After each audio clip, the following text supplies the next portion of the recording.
Hari kedua Kak Mai di Kuala Lumpur pergi tengok Mak Long berjualan. Bangun pagi Kak Mai dah disediakan sarapan oleh Mak Long. Sarapan tu pun banyak ragam, banyak makan, tapi Kak Mai pilih makanan khas Kelantan. Biar Kak Mai bisa kecek Kelantan.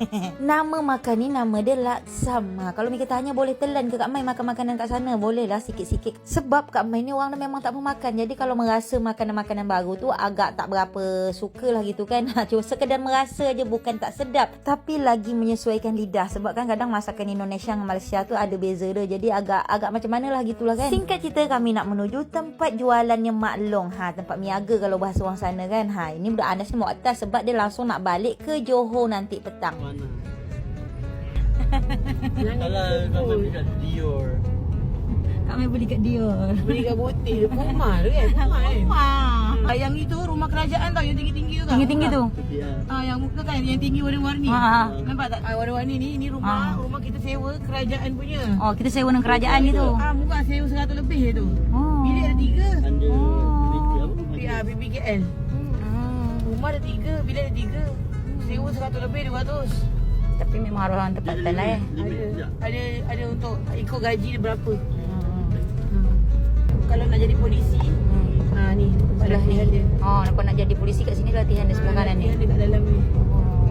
Ini UTM, Universiti Teknologi Malaysia, Cawangan Kuala Lumpur. Mana ini? Dia HQ. Salam kan? Tak, ini Universiti Teknologi Malaysia, Cawangan dia dekat Sungai. UTM.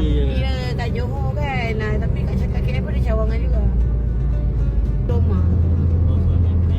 Si abang degree, si adik diploma.